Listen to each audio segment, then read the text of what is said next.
Γεια σας, καλώς ήρθατε σε ένα ακόμη επεισόδιο των 10 Profiles Season 2 Cyprus 50 Years Later. Σήμερα βρισκόμαστε στο όμορφο Σκάρμπορο, στην κυρία Αθηνά, στο σπίτι της. Ένα σπίτι πάρα πολύ κυπριακό θα έλεγα, όπου κοιτάξεις υπάρχει κάτι που αφορά την Κύπρο και είναι πάρα πολύ συγκινητικό να το βλέπω εγώ, γιατί είμαι από την Κύπρο και μου προκαλεί μια έτσι ιδιαίτερη συγκίνηση. Γεια σας κυρία Αθηνά, σας ευχαριστούμε πάρα πολύ που μας άνοιξατε το σπίτι σας. Καλώς ήρθατε και εγώ ευχαριστώ που μου δώσατε την ευκαιρία να βρεθούμε και να τα πούμε. Η χαρά είναι δικιά μας, γιατί ουσιαστικά το να δεχτεί κάποιος να ανοίξει την καρδιά του για να μιλήσει δημόσια για την προσωπική του ιστορία, είμαστε ευγνώμων γι' αυτό. Η πρώτη ερώτηση που έχω να σας κάνω είναι κάτι που παρατήρησα στο σπίτι σας και μου κάνει ιδιαίτερη εντύπωση. Είναι οι φωτογραφίες που έχετε. Ναι. Γιατί τόσες πολλές φωτογραφίες? Μ' αρέσει να φαίνεται ότι έχουμε κόσμο στο σπίτι, αφού δεν έχω, οι φωτογραφίες είναι αναμνηστικές και μου θυμίζει οικογενειακό περιβάλλον. Επίσης έρχομαι από οικογένεια με νέα παιδιά, αδέρφια, siblings, και έχω 2 παιδιά μόνο, αλλά μ' αρέσει οι φωτογραφίες παρακάτω, προτιμάω φωτογραφίες ατόμου. Βλέπω και εδώ πέρα πίσω μας τη φωτογραφία του συζύγου, σωστά? Ναι, ο Ανδρέας Charalambides υπηρέτησε στον στρατό, έκανε το στρατό του τη θητεία του, αλλά υπηρέτησε και το 1974 κατά τη εισβολή, την τουρκική εισβολή και κατοχή, μαζί με άλλους γνωστούς και αδέρφια μου. Εγώ το δικό μου όνομα είναι Nicodemou. Ονομάζομαι Αθηνά Charalambides, αλλά το πατρικό μου είναι Nicodemou. Είμαι κόρη του Σίμου Nicodemou από το Γουδί Μπάφους Πολυχρυσοχούς και της μητέρας μου Αγγέλα Nicodemou Νεοφύτου από τα Μαμόνια Μπάφους. Έτσι στα συντομία. Όχι, μετά είναι η επόμενη μου ερώτηση και ευχαριστώ που ήθελα να ρωτήσω ποια είναι η καταγωγή σας από την Κύπρο. Ναι, η καταγωγή μου, όπως είπα, οι γονείς μου είναι και 2 από την Πάφο, μεγαλωμένοι, παντρεμένοι στη Λεμεσό, αλλά καταλήξανε στη Λευκοσία. Η πρώτη που γεννήθηκε στη Λευκοσία ήμουνα εγώ και καθόμαστε στον Άγιο Παύλο Λευκοσίας μέχρι το 1974. Ωραία, πάμε σιγά σιγά να πάρουμε την ιστορία από την αρχή. Η θεματολογία της συγκεκριμένης σεζόν είναι για την Κύπρο 50 χρόνια μετά. Και θέλω να μου πείτε λίγο πώς είναι το κλίμα στην Κύπρο λίγο πριν γίνει ο πόλεμος. Ο πόλεμος το 1974 στις 20 Ιουλίου. Η Κύπρος, όπως πολλοί γνωρίζουν, είχαμε πάρα πολλούς πολέμους με τους Άγγλους, την ΕΟΚΑ, την πρώτη ΕΟΚΑ που κάνανε. Μετά πήραμε την ανεξαρτησία μας το 1960. Το 1963 έχει γίνει μια στάση με τους Τουρκοκύπριους, αλλά από το 1963 και μετά άρχισε η Κύπρος να προοδεύει πάρα πολύ. Πάντοτε είμαστε πολύ προοδευμένοι. Είχαμε τηλεοράσεις, είχαμε φώτα, νερά και αυτά. Οι δρόμοι μας πολύ ωραία. Αυτό είναι κάτι από τα καλά που πήραμε από τους Άγγλους. Το αγγλικό σύστημα. Το αγγλικό σύστημα. Τα σχολεία, όλοι οι Κύπροι έπρεπε να μορφωθούν, να πηγαίνουν σχολεία αυτά. Και ναι, ήταν πράγματι πολύ προοδευμένη η Κύπρος. Μου άρεσε, ερχόνταν πάρα πολύ που είχα φύγει στο εξωτερικό πριν από το 50, ερχόνταν πίσω στην Κύπρο να μείνουν για μόνιμοι, μέχρι το μοιραίο. Μ' αρέσει που το αναφέρετε αυτό, γιατί το έχουμε ξανακούσει και από άλλους καλεσμένους για το πώς ήταν η Κύπρος τότε και το τι ευημερία υπήρχε. Δεν το λέμε για να περηφανευτούμε, αλλά ήταν ένα γεγονός, είναι ένα νησί, τουριστικό νησί, που ήταν και τότε στην ακμή του, αλλά και βέβαια που συνεχίζει και μέχρι και σήμερα να είναι ένας τουριστικός προορισμός. Το αναφέρουμε αυτό γιατί ξεκίνησε από πολύ νωρίς αυτή η ακμή της Κύπρου. Ναι. Αν και στην Κύπρο ήταν πάντα προοδευμένοι, παρόλο που είχαμε τόσους πολέμους, οι Κύπροι δεν τα βάζανε κάτω, οι Ελληνοκύπροι. Και μπορώ να πω ότι είχαμε και πολύ καλές σχέσεις με τους Τουρκοκύπριους. Τους νιώθαμε, ας πούμε, σαν αδέρφια δικά μας. Συνεργαζόμαστε αρκετά δεν είχαμε πρόβλημα. Εγώ στο σχολείο μου πήγα Αμερικανική Ακαδημία, οπότε είχα Τούρκους συμπαθήτριες και είχαμε και την εκλογή να μαθαίνουμε, άμα θέλαμε τουρκικά ή ελληνικά. Of course, μεγάλωσα στα αγγλικά, είχα κάνει το σχολείο. Αλλά αυτό, ας πούμε, η Κύπρος ήταν πάντοτε προοδευμένη χώρα και δεν τα βάζαμε κάτω. Είχαμε το γυνάτι που λένε και στα κυπριακά, τους Έλληνες. Πιστεύω και το νιώθω πάρα πολύ, είναι ένας πολύ εργατικός λαός. Ναι. Και είμαστε ένας εργατικός λαός και όντως αυτό το γυνάτι ισχύει. Και παρένθεση κιόλας να αναφέρουμε ότι οι Ελληνοκύπροι με τους Τουρκοκύπριους συνυπήρχαν και δεν είχαν ποτέ κανένα πρόβλημα μεταξύ τους, έτσι. Ναι. Συμφωνείτε και εσείς σε αυτό, επειδή εσείς είστε καλεσμένοι. Ναι, το συμφωνώ απολύτως και μπορώ να πω αυτός φυσικά είναι μετά από αρκετά χρόνια, μετά την εισβολή. Είμαι σε μια ομάδα, μια επιτροπή που λέγεται επαναπροσέγγισης Τουρκοκυπρίων και Ελληνοκυπρίων. Οπότε ένας Τούρκος, Τουρκοκύπριος, μιλούσαμε και μου είπε αυτό με τα δικά του λόγια. Μου λέει, Αθηνά, θα το πω όπως το είπε, γιατί αυτοί μιλούσαν τουρκικά, ελληνικά. Λέει, Αθηνά, εμείς το πρόβλημα μας δεν είναι με εσάς τους Ελληνοκύπριους, είναι με τους κουβαλιτούς. Δηλαδή εννοούσαν τους Τούρκους που ήρθαν από την Τουρκία μετά την εισβολή. Και του λέω, γιατί ήρθανε? Μου λέει, διότι πήραμε πάρα πολλά χωράφια δικά σας και ξενοδοχεία, τα οποία δεν μπορούσαμε να τα συντηρήσουμε και η Τουρκία έστειλε μας ανθρώπους να μας βοηθήσουν και τώρα είμαστε σκλάβοι, ήμασταν υπό τους Τούρκους. Δεν έχουμε αυτό το θάρρος που είχαμε μαζί σας. Κυρία Αθηνά, φτάνουμε την ημέρα του πολέμου, 20 Ιουλίου 1974. Πού σας βρίσκει εσάς? Το 1974 είχα μόλις αποφοιτήσει από την νοσηλευτική σχολή και ήμουν αραβωνιασμένη με τον Αthina Charalambides και ήμουν μεταξύ ταλαντεύων μου αν θα ερχόμουν Καναδά που μας είχαν κάνει πρόσκληση ο αδερφός του ή αν θα έμενα στην Κύπρο διότι σταμάτησα από νοσοκόμα κάπως ο αραβωνιαστικός μου και κάπως εγώ προτιμούσα να πάρω κάποια άλλη δουλειά και βρήκα στον Ερυθρό Σταυρό. Οπότε ήταν μεταξύ να δουλέψω στον Ερυθρό Σταυρό πριν από τον πόλεμο. Και αυτό ήταν ερώτηση. Πριν από τον πόλεμο ή να έρθουμε στον Καναδά. Και δυστυχώς όταν έγινε η εισβολή πήραμε την απόφαση. Αλλά την ημέρα της εισβολής, αν μπορώ να συνεχίσω. Βέβαια, παρακαλώ. Είμαστε στη Φαλήρου 60. Είναι το πρώτο τελευταίο σπίτι του Αγίου Παύλου, Λευκωσίας. Μετά από το σπίτι μας είναι περίπου 10 χιλιόμετρα, με 10 με 12 χιλιόμετρα είναι τα καθαρώς τουρκικά χωριά. Η Κέρμια, Μιτζέλη, Αντάγια και Κιόνεντι.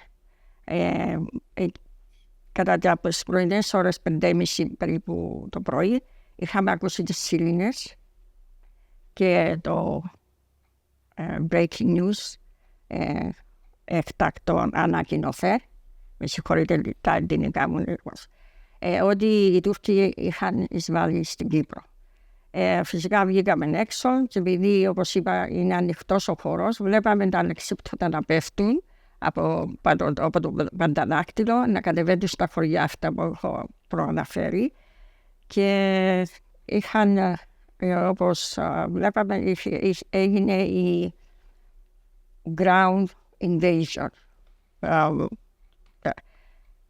Να σημειώσω ότι πριν από αυτό, όπως ξέρετε είχε γίνει ένα άλλο επεισόδιο, οι Τούρκοι, ο πατέρας μου ήταν εργολάβος οικοδομών, είχε Έλληνες και Τουρκοκύπριους να δουλεύουν μαζί του και ήρθαν οι Τουρκοκύπριοι και του είπανε «Μαστρεσίμο, για στα κοπελούθια σου». Θα τα πω όπως το είπανε. Όπως το είπατε, θέλω να ακουστούν. Και φύγετε γιατί η Τουρκία να κατέβει και να πιάει όλη την Κύπρο. Τους λέει ο πατέρας μου. Από πού το μάθανε όμως? Πώς το μάθανε? Το ξέρανε γιατί, όπως είπα, η ξηρά εισβολή έγινε από το Κιόναλι, Αντάλια, Γερμία, Μιτζέρι. Αυτά τα χωριά πίσω μας. Και να σημειώσω ότι... Αυτά να σημειώσουμε, λίγο για καταλαβαίνει και ο κόσμος, αυτά βρίσκονται τώρα στην κατεχόμενη περιοχή, όπως και είναι κοντά στον Άγιο Παύλο. Ναι. Όπως και ο Άγιος Παύλος είναι στην επαρχία Λευκωσίας, στα κατεχόμενα. Να ξέρει και ο κόσμος, μπορεί να μην ξέρει που είναι. Ναι.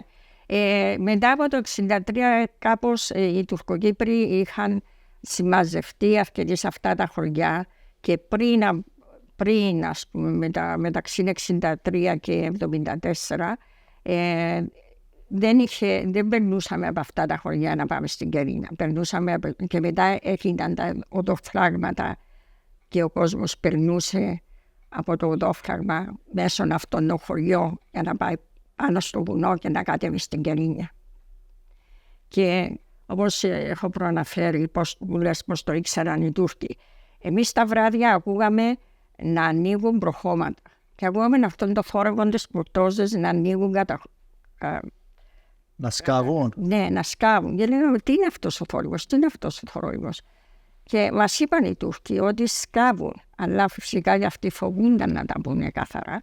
Αλλά οι Τουρκοκύπροι λένε ότι θέλουν, νομίζουν ότι η Τουρκία θα έρθει να τους βοηθήσει. Οπότε μόλις έγινε το γεγονός πριν από την εισβολή, οι Τούρκοι το κατάλαβαν ότι θα έρχονταν. Και άρχισαν να ψιθυρίζουν, φαντάζομαι, και οι στρατιώτες οι Τούρκοι. Γι' αυτό τα ξέρανε οι Τουρκοκύπροι. Οπότε έρχεται αυτός ο κύριος, σας λέει. Τα παιδιά που βαστείτε. Ναι. Αλλά όπως είπα δεν το ακούσαμε και μετά έγινε 20 Ιουνίου. Εσείς θυμάστε εκείνη την μέρα, τις σιρήνες, το έκτακτο ανακοινωθέν. Τι άλλο θυμάστε από εκείνη την μέρα? Θυμούμε ότι βλέπαμε τους στρατιώτες, από μακριά φυσικά, να προχωρούν προς εμάς. Και επειδή ήταν το τελευταίο σπίτι, όπως είπα, πάντα και στο 55 με 59 που έγινε, έπρεπε να φύγουμε από τα σπίτια μας για να δώσουμε το σπίτι μας στους στρατιώτες. Οπότε μαζέψαμε ό,τι μπορούσαμε και φύγαμε. Και δώσαμε το σπίτι μας στους στρατιώτες. Σε τι ηλικία ήσασταν? Ήμουνα 24 χρονών. Ακριβώς είχα κλείσει τα 24 τον Ιούλιο. Και εντάξει, ταλαντεύομαστε εκεί εδώ, δεν μπορούσα. Όπως είπα, είχα τελειώσει την νοσηλευτική.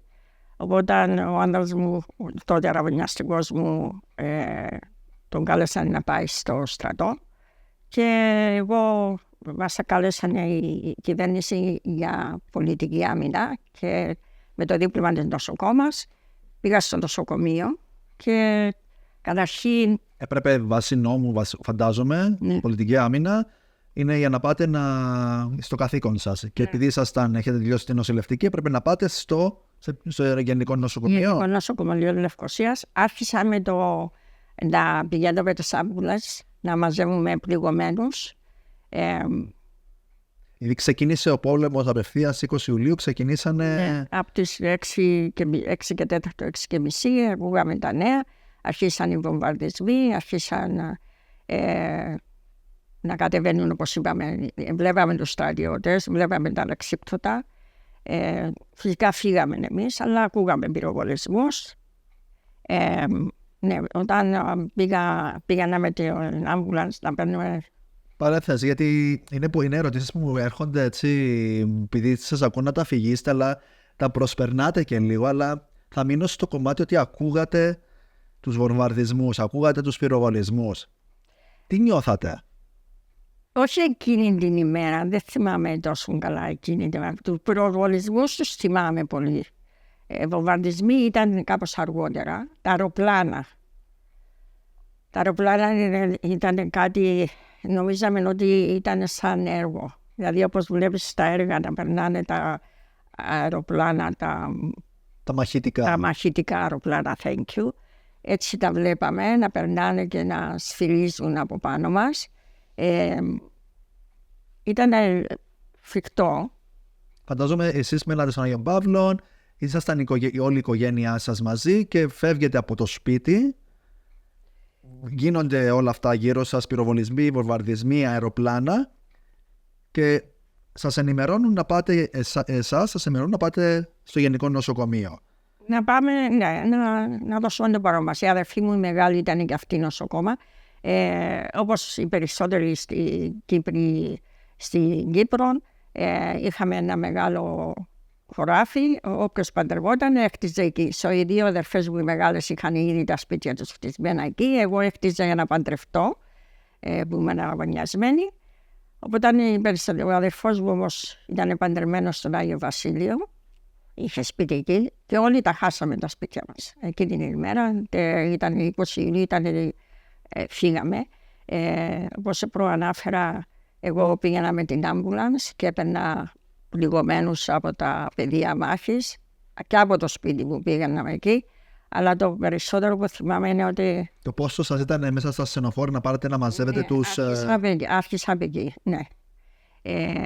Γιατί μπήκατε απευθείας δηλαδή στα βαθιά. Ναι, έβαλα τη στολή μου του νοσοκόμας της οποία είχα, οπότε δεν ήταν μόνο απλώς να βοηθάω λίγο, ήταν σαν νοσοκόμα. Ήσασταν κάπως και στο πεδίο μάχης ή γίνεται μετά αφού τελείωνε? Κατά τη διάρκεια μου, όπως είπα, πήγαμε στη ΣΥΤΑ, θυμάμαι πολύ, και οι σφαίρες περνούσαν από πάνω μας. Έπρεπε να... Η ΣΥΤΑ, για όσους δεν ξέρουν, είναι η Αρχή Τηλεεπικοινωνιών Κύπρου, σωστά? Ναι, μπράβο. Που είναι στη Λευκοσία, το κτίριο που ήταν τότε, φαντάζομαι είναι και το ίδιο τώρα. Είναι στο κέντρο της Λευκοσίας, σωστά? Ναι, στο Μπιλιμπάφου, που είναι λίγο πιο πάνω από το νοσοκομείο, το πρώην Γενικό Νοσοκομείο Λευκοσίας. Και ας πούμε το ένιωσα, διότι περνούσαν οι σφαίρες από πάνω μας και πρέπει to crawl να πάρουμε αυτούς τους πυροβολισμένους, τους the wounded. Ναι. Και το άλλο που θυμάμαι είναι ότι... Είναι πολύ έτσι έντονη εικόνα. Ναι, τα θυμάμαι σαν... Ναι, και μετά άρχισαν και βομβαρδισμοί, βλέπαμε τους βομβαρδισμούς, να παίρνουν φωτιά τα σπίτια αυτά. Και το βράδυ όταν... Πριν προχωρήσετε στο βράδυ, θέλω να μου πείτε λίγο... τα περνάτε, επειδή εσείς τα βιώσατε, τα περνάτε όλα έτσι με μία... δεν καταλαβαίνετε το μέγεθος, γιατί τα βιώσατε εσείς. Η δικιά μου έτσι εκτίμηση, και ότι περνάτε πολύ δυνατές εικόνες και γεγονότα, τα περνάτε τόσο απαλά. Αλλά είναι, ας πούμε, για μένα, προσπαθώ να μπω στη θέση σας, να αντιληφθώ ότι σε ηλικία 24 χρονών έπρεπε να μπείτε ουσιαστικά στο πεδίο μάχης και να μαζεύετε τους πληγωμένους για να τους περιθάλψετε. Ναι, νομίζω ότι για αρκετά χρόνια όταν τα έλεγα αυτά μου έρχονταν δάκρυα στα μάτια. Μέχρι τώρα, ας πούμε, είναι συγκινητικό να τα θυμάσαι αυτά. Αλλά επειδή, όπως είπα, είχαμε περάσει τη ΣΕΟΚΑ το 1955 μέχρι το 1959, παρόλο που ήμουν μικρή, αλλά τα έβλεπα αυτά. Και μετά το 1963 που έγινε η στάση, είχα μεγαλώσει στον πόλεμο. Είχα ζήσει αυτή τη ζωή μέσα στον πόλεμο, μέσα στους στρατιώτες. Και μετά τα αδέρφια μου, ο μεγάλος αδερφός μου πήγε στρατιώτες. Σας έγινε συνήθεια δηλαδή? Έγινε σαν συνήθεια, αλλά ποτέ δεν περιμέναμε να γινόταν σε τέτοιο βαθμό. Κανείς δεν το περίμενε ότι θα ήταν σε τέτοιο βαθμό.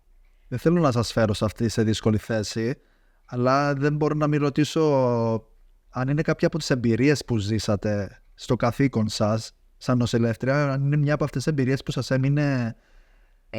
Αυτό που παίρναμε τους πληγωμένους, και το άλλο ότι τα βράδια κάναμε εγχειρήσεις με τα κλεφτοφάναρα, τα flashlights, γιατί βομβαρδίσανε το ψυχιατρίο και μετά λέγανε ότι θα βομβαρδίζανε και το Γενικό Νοσοκομείο Λευκοσίας.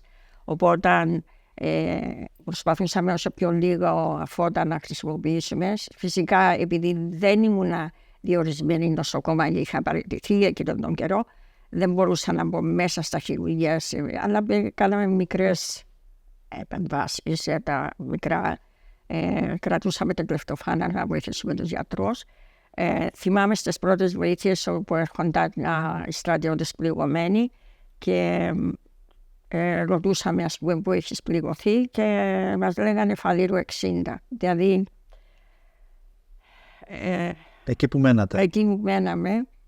Και στα τελευταία, όταν ήρθαν οι Αμερικοί, μου λένε Αθηνούλα, προσπαθήσαμε, αλλά δυστυχώς δεν μπορούσαμε να κρατήσουμε το σπίτι σας. Και συγκεκριμένα το σπίτι μας πιάστηκε 2 μέρες μετά την εκεχηρία.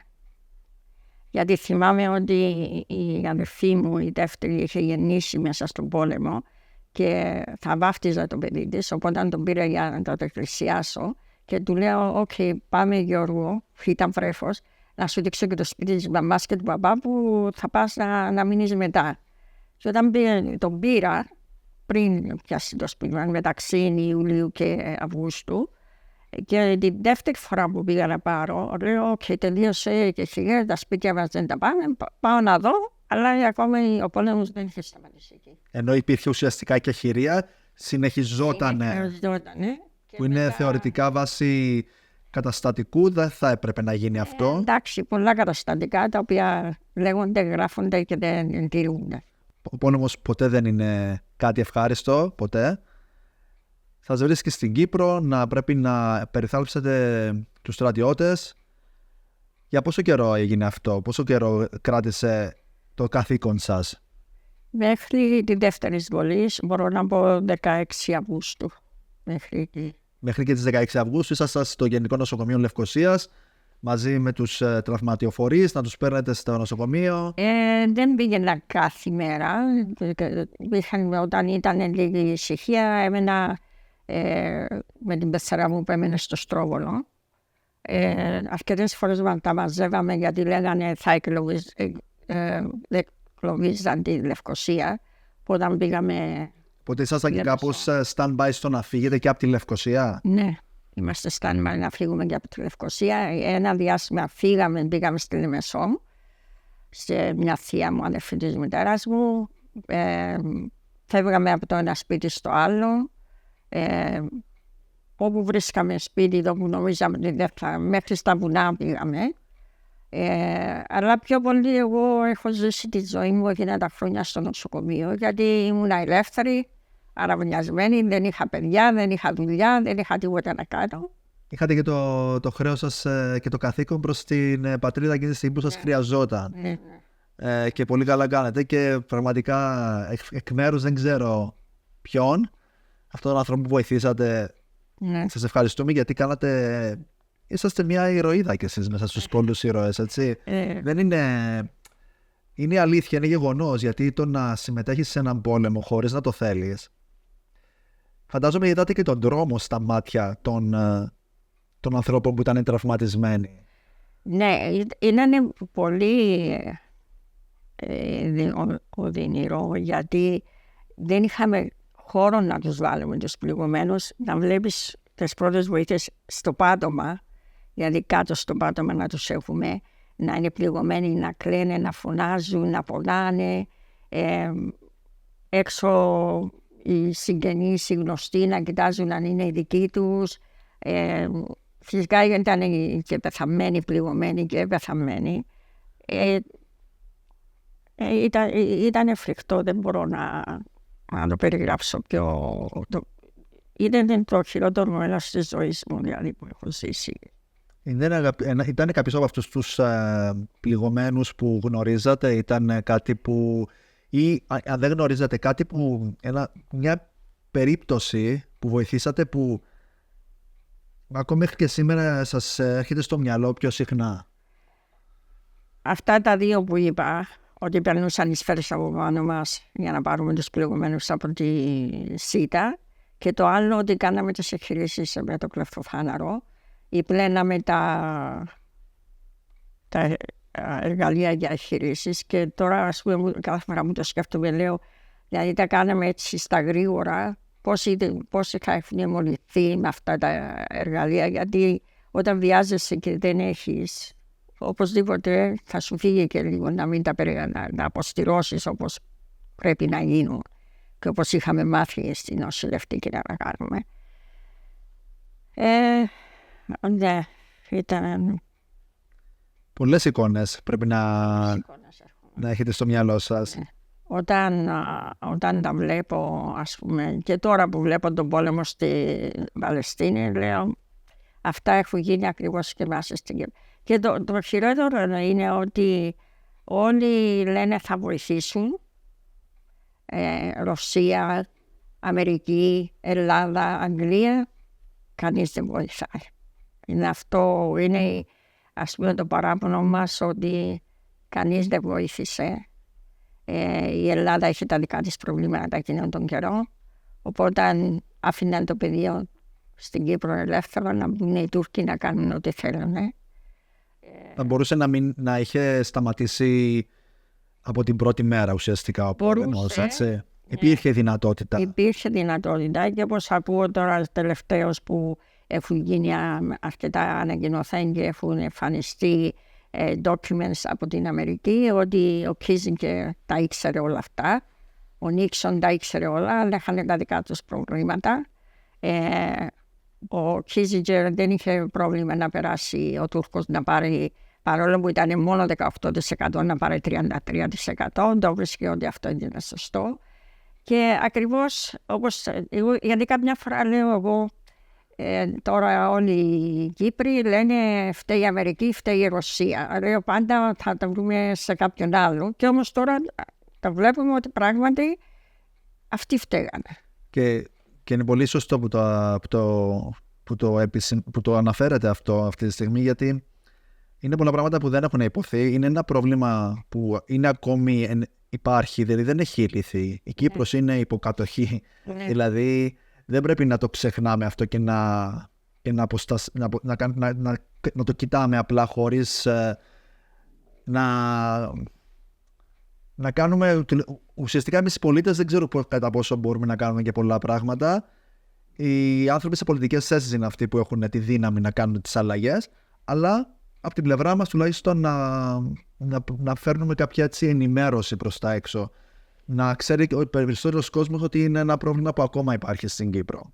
Και είναι αυτό εγώ που λέω στους Καναδούς φίλους μας εδώ, κυρίως πολιτικούς, με τη θέση μου ως τώρα πρώτη αντιπρόεδρος της Κυπριακής Ομοσπονδίας, αλλά και πάνω από 10 χρόνια πρόεδρος της Κυπριακής Ομοσπονδίας Καναδά. Όταν μιλούμε για το Κυπριακό, τα λέμε όλα αυτά και δεν σταματούμε να το λέμε ότι είναι τουρκική εισβολή και κατοχή. Αυτό είναι γεγονός. Το να πηγαίνω εγώ στον Άγιο Παύλο Λευκωσίας και να βλέπω το σπίτι μου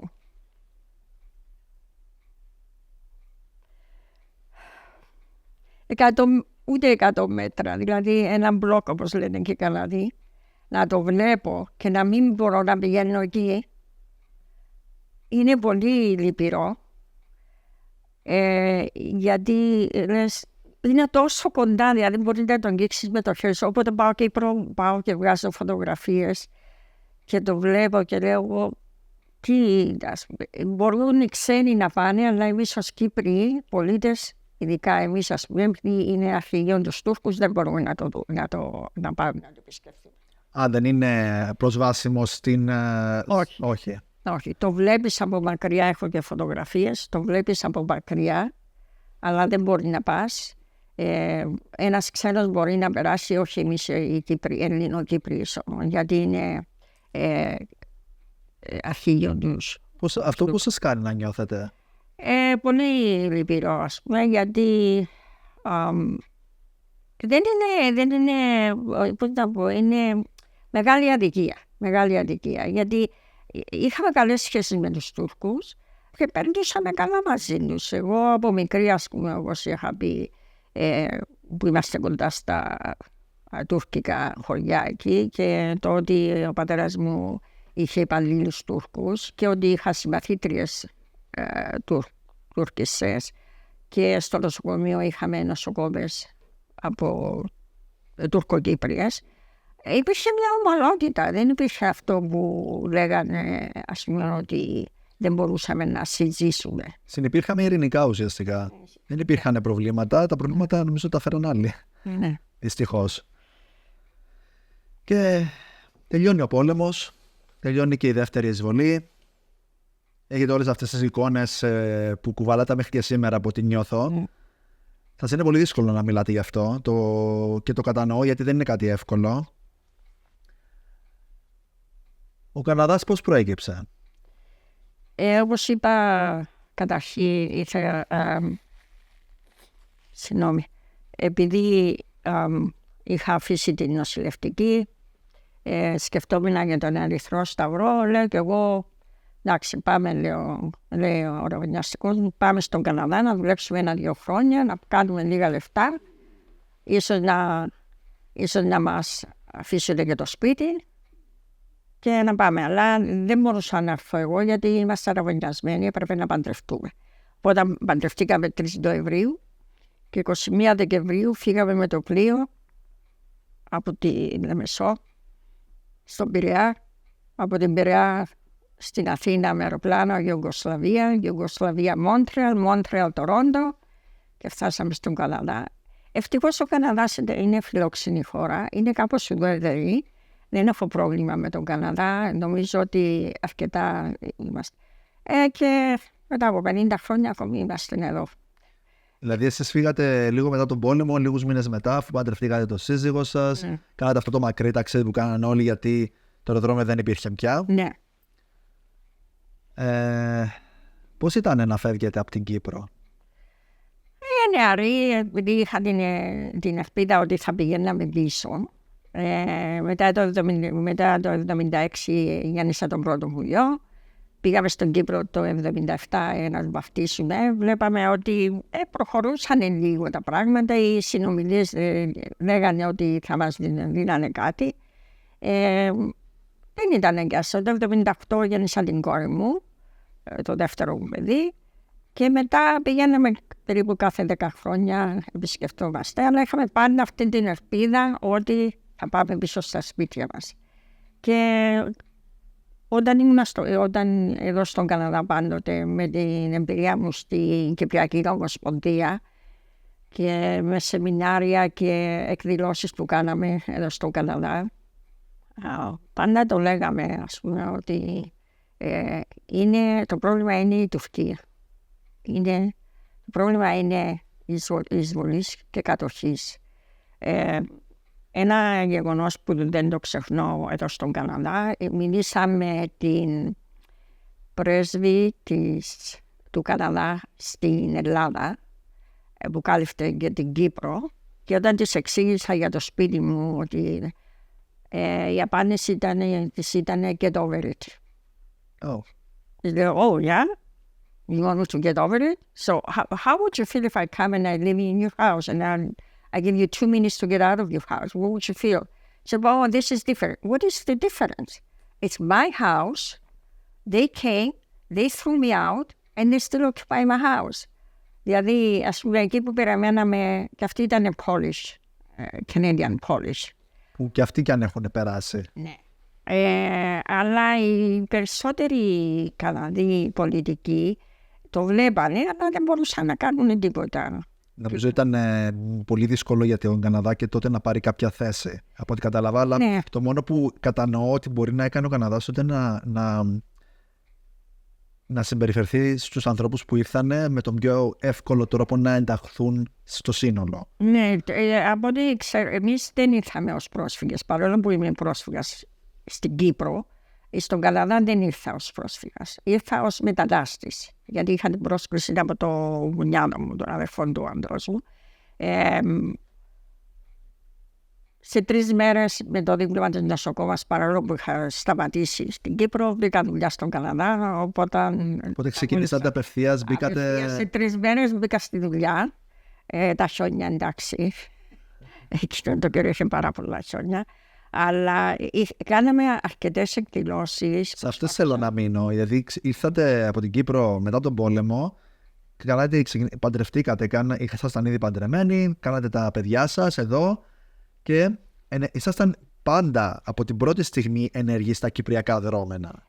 Όταν αρχίσαν τα παιδιά μου να πηγαίνουν στα ελληνικά, να κάνουν ελληνικά, η κυπριακή κοινότητα Τορόντο μαζί με τη βοήθεια της Κυπριακής Ομοσπονδίας ιδρύσαμε τα ελληνικά σχολεία της Κυπριακής Κοινότητας, τα οποία υπάρχουν μέχρι τώρα, και αρχίσαν τα παιδιά να παίρνουν τα παιδιά μου για να μάθουν ελληνικά, και φυσικά μάθανε και για τον πόλεμο, την εισβολική κατοχή, και τότε κάναμε διαδηλώσεις κάτω στην Τάφορ, τότε Greek Town που λέμε.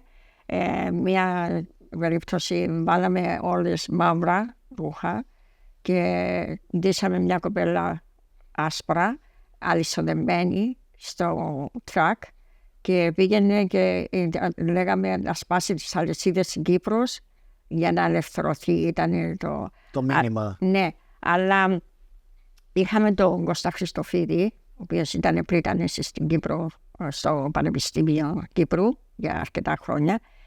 Ήταν εδώ στον Καναδά και δίδασκε στο Πανεπιστήμιο του Τορόντο, και λέει αυτά στους δρόμους είναι του δρόμου. Για να ακουστεί το κυπριακό πρέπει να μπούμε μέσα στην καρδιά τους. Κάναμε ένα μεγάλο συμπόσιο στο University of Toronto. Είχαμε αρκετούς πολιτικούς. Πήγαμε στην Όταβα μια άλλη φορά και κάναμε πάλι wine and cheese λεγόμενο, και είχαμε πάρα πολλούς πολιτικούς, τους οποίους τους εξηγήσαμε ακριβώς τι είναι. Κάναμε ένα άλλο, τιμήσαμε τους Καναδούς που υπηρέτησαν στα Ηνωμένα Έθνη. Δείξαμε στους Καναδούς ότι οι Τούρκοι με τον βομβαρδισμό κάψανε νομίζω 4 ή 6 Καναδούς στρατιώτες των Ηνωμένων Εθνών. Συνεχίζουμε ακόμη. Αυτός ήταν ο δικός σας αγώνας ουσιαστικά μετά τον πόλεμο, που βρισκόσασταν εδώ στον Καναδά, προσπαθούσατε να to bring some awareness. Ναι. Και κάνατε, από ό,τι ακούω και από ό,τι νιώθω, ότι κάνατε πολύ σημαντική δουλειά. Δεν πέρασε δηλαδή, όσο και αν βλέπουμε το πρόβλημα δυστυχώς ακόμα υπάρχει, αυτές οι κινήσεις που κάνατε τότε ήταν πολύ σημαντικές, στο να υπάρχει και μια ενημέρωση. Το καλό είναι ότι όλοι οι Κύπροι, οι περισσότεροι που είμαστε εδώ στον Καναδά τώρα, φύγανε το 1974. Όπως είπα, η Κύπρος προόδευε, προχωρούσε. Κανείς δεν ήθελε να αφήσει την Κύπρο. Αν φεύγανε μερικοί, φεύγανε για σπουδές, όχι για τίποτε άλλο, και επιστρέφανε. Το 1974 έγινε μαζική έξωση. Αναγκαστήκε πολλοί κόσμος να έρθει. Και οι περισσότεροι εδώ στον Καναδά που βρίσκονται τώρα είναι αυτοί του 1974 που έχουν. Όπως είπα, εντάξει, ο Καναδάς είναι φιλόξενη χώρα, αλλά δεν πάψαμε να φυτεύουμε, teach our kids in Canada that the problem in Cyprus is the Turkish invasion and occupation. Και οι μικροί μας, τα παιδιά μας τώρα μεγάλοι, παντρεμένοι με παιδιά, το ξέρουν αυτό το πρόβλημα και δεν πάβουν για αυτοί να τα λένε στους φίλους τους και στις δουλειές τους να το φυτεύουν. Πάνω στο θέμα που λέω για τα παιδιά μας, είναι κάπως γελίο αλλά και κάπως συγκινητικό. Όταν πήγαμε στην Κύπρο και είπα στο γιο μου, τότε θα ήταν περίπου 8-10 χρονών, του λέω, Σάιμον, εκεί είναι το σπίτι που μεγάλωσε η μαμά και είμαστε αραβαντιανμένοι που πας εκεί. Και ξεκίνησε το παιδί να περπατάει, να πάει. Δεν ήξερε. Και μετά μου λέει κάποιος, ποιο είναι αυτό το παιδί που περπατάει? Και είχαν ενάρκες, οι οποίες υπάρχουν ακόμη μέχρι τώρα. Mines και landmines. Και του φωνάξαμε, εμείς φυσικά δεν μπορούσαμε να πάμε, αλλά ευτυχώς του φωνάξαμε και ήρθε πίσω. Και λέει, why you don't let me? I want to go and get mom's house. I don't want to live in Canada anymore. Cyprus is a nice country. I want to live in Cyprus. Και τι ηλικία ήταν τότε ο Σάιμον? Θα ήταν 7-8 κάπου εκεί, αλλά που είχε μάθει ας πούμε την ιστορία της Κύπρου και τι ήταν, τι συνέβαινε. Αλλά ένα παιδί τι να καταλάβει, ναι. Το βλέπει τόσο αθώα, σου λέει «ΟΚ, αφού αυτό είναι το σπίτι της μαμάς μου, μπορώ να πάω». Ναι. Είναι απλά τα πράγματα για τα παιδιά. Όπως εδώ, ας πούμε, είναι το σπίτι της γονείς του, φίλου του, αυτά μπορεί να πάω, δεν υπήρχε πρόβλημα. Και μ' αρέσει ότι αυτή η ηλικία, τα παιδιά που έχουν γεννηθεί το 74 και μετά 80, 90 και προχωράω, Ξέρουν καλά την ιστορία της Κύπρου. Ξέρουν ακριβώς τι έγινε, τι γίνεται και μέχρι στιγμής κάνουν εκδηλώσεις στα παιδιά. Ναι. Αυτό είναι. But one thing I want to stress is that I want the Canadian people to understand that the problem is the Turkish invasion and occupation. We had a peaceful living amongst us between Turk Cypriots and Greek Cypriots. There was never a problem. The Turkish Cypriots used to go to Apostol Andrea, St. Andreas, and they respect St. Andreas. They used to come to our panegyri of every saint. I want to speak in English because I want this documentary sometimes to be shown to the English-speaking people. Φυσικά και νομίζω είναι it's very important και θα σας δώσω το βήμα να πείτε αυτά που θέλετε και να αφήσετε και το δικό σας μήνυμα. Ναι. So when people fight for their rights, it's because we deserve our rights. And we have to teach our kids to live amongst them and there will be no discrimination. And Canada, in a way, has this. It's trying to live in a multicultural country, and we all live peacefully most of the times, I would say. That's what we want in Cyprus too. We want to go back and live together the way we used to be. I know it's a little bit hard to do it, but if we continue and live, and even here, the Turkish Cypriots, when we talk to them, they understand that. The other thing I'm disappointed in a little bit, a lot, not a little bit, it's when I meet people and they say, like when my late husband was in the hospital, we met some people that came from Cyprus, and I said, oh, I'm from Cyprus too. Where are you from? And she said, from Augusta. I said, what do you mean from Augusta? She said, yeah, I bought a house there. I said, you can't buy a house. Famagusta is a ghost country. You can't have a house in Famagusta. Oh yeah, we bought it. We came from Pakistan and we lived there. So nowadays, people are living in our houses. They buy property, they build there. Even recently, last year when I went to the Basically, just to clarify this, people, they're selling properties in the invaded part of Cyprus. the occupied. And they're doing basically real estating in the occupied site. Yeah. Which basically that's Illegal. But for Turkey, everything is legal. And the other thing is that last year when I attended the POMAPSECA conference, which is an international Cypriot conference that we do every year in Cyprus, around in August, we had ambassadors and counselors from other countries, and we had the Israel counselor, Proxenos, and we tried to explain to him that a lot of Jewish people are coming and they buy property in Kyrillou and the occupied area. So can you do something about it? Can we put a sign to say buying this property is illegal and one time you're going to lose it like a few other people lost? And they say, that's your problem. We don't care. So you can see, and I'm not saying only for Israel, it's a lot of other countries. We're not talking about the country, we're talking about the reaction. Yeah, I'm just talking of this specific counselor that was there at the time.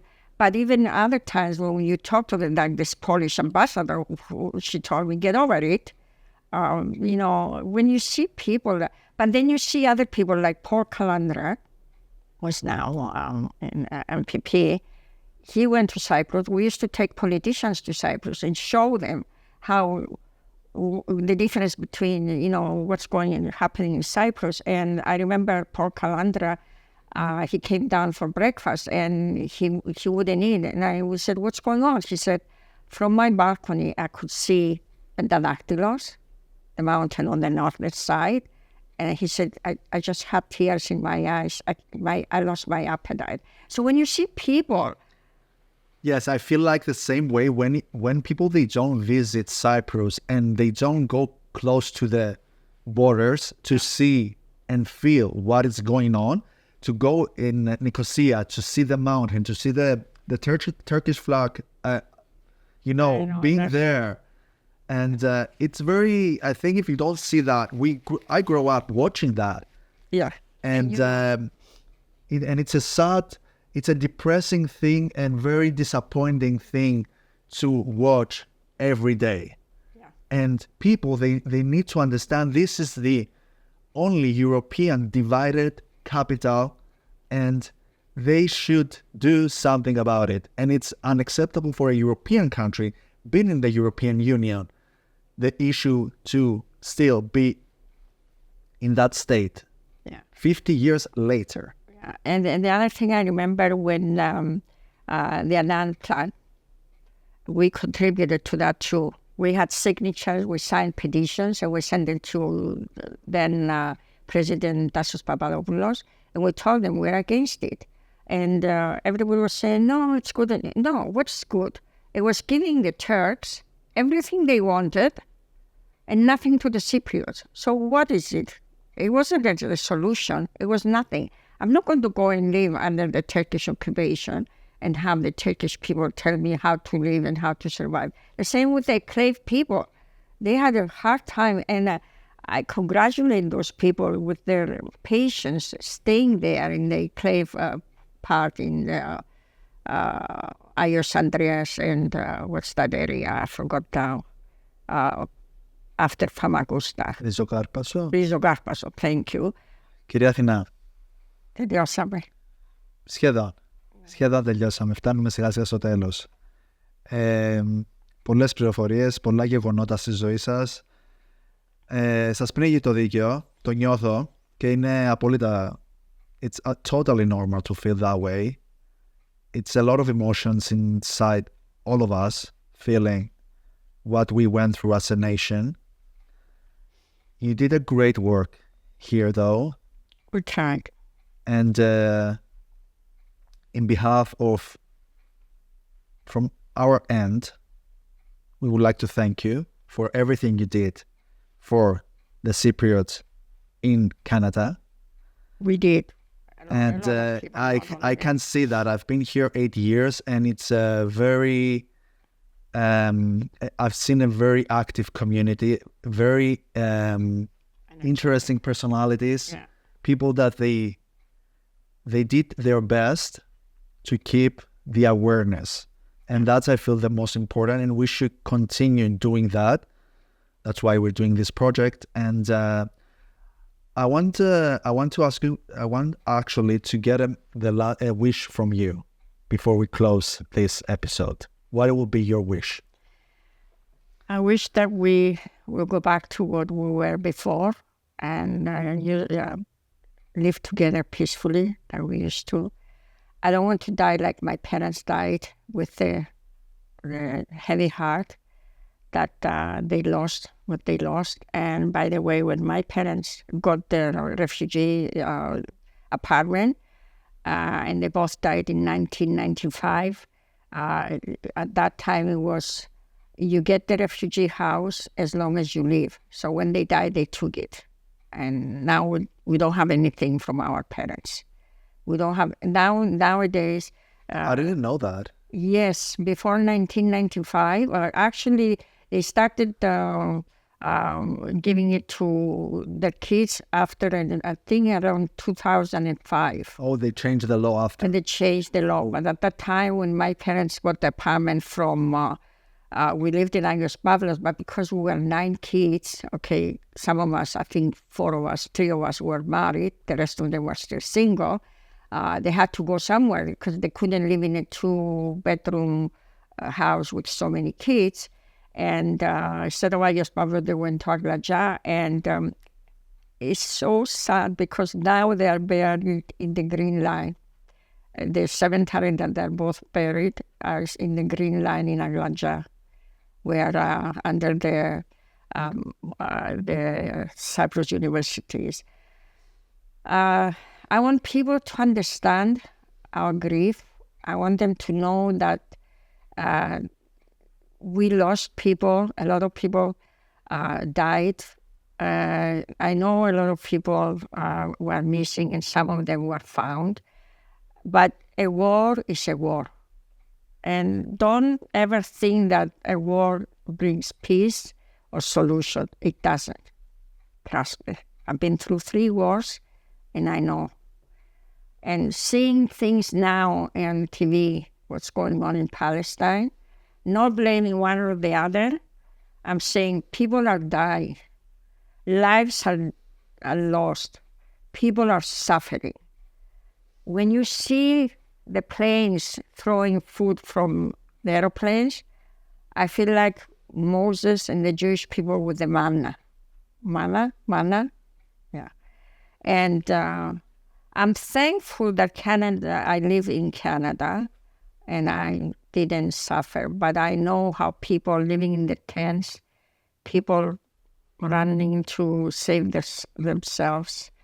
It's like the stories, some ways, the pictures, they are still the same. They're still the same, yeah. And I know that a lot of people δεν τα βάζουν κάτω και προσπαθούν να χτίσουν τα σπίτια τους και αυτά. Αλλά μέχρι τώρα, one of my sisters, 2 of my sisters, they build in a Turkish land. So when they die, they lose it. They're not allowed to have it. My other sister in Limassol, the same thing. She got a townhouse in a Turkish land, so she's not allowed to have it and pass it to her kids. My brother, the second brother, he fought so hard. He was missing for so long, we didn't know him, but thank God he came back after the war. So that's, I tried to talk. It doesn't matter how long it takes. I think peaceful talks are better than war. And I don't wish it to anybody what we've been through. And when I go home, I want to be able to have my own place. I don't have a house in Cyprus. So when I go, I live with my brothers and sisters. And they're getting old. They have their own kids and grandchildren. I want to be able to, if my parents were alive, I will go to my parents. Right? You feel basically, I get the sense that you, going back in Cyprus, you feel kind of more refugee. Yeah. Than you being here. Yeah, I feel like a refugee when I go there. That's right. Now, okay, my son is there. He got married and he stays but he just went a few years ago. That's about 5 years ago, so it's not the same. But the place, I love Agios Pavlos. I have pictures. My sister sent me some pictures. We're gonna show some of them on during the interview. When we did the Deftera της Καθαράς, Clean Monday, and because it was a big land, we all gathered there and we had the lead, τα νηστίσιμα, κόψουμε τις μπούτες της Σαρακοστής, and all that. You have pictures from that? Yes, okay. I have pictures of that. You keep notes from that. Yeah, I have pictures of the house, my house that was being built for me to get married. And I wanted to get married in Agios Pavlos, but I couldn't because of the war. So I married at Strovolos. You know what? I grew up in Strovolos, so it's... Yeah. My story doesn't finish in 40 minutes or 30 minutes. I can go on and on, but I know that sometimes I have to close my mouth. No, we don't want that. Thank you so much, though, for sharing your story. Yeah. For having the courage to do that.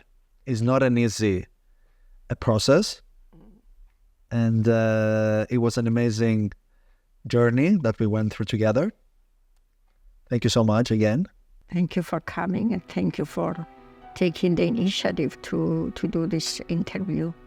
It's the least that we can do. Keep up the good work. Σας ευχαριστώ που παρακολουθήσατε ένα ακόμη επεισόδιο των Tension Profiles Season 2 Cyprus 50 Years Later. Ραντεβού σε ένα από τα επόμενα.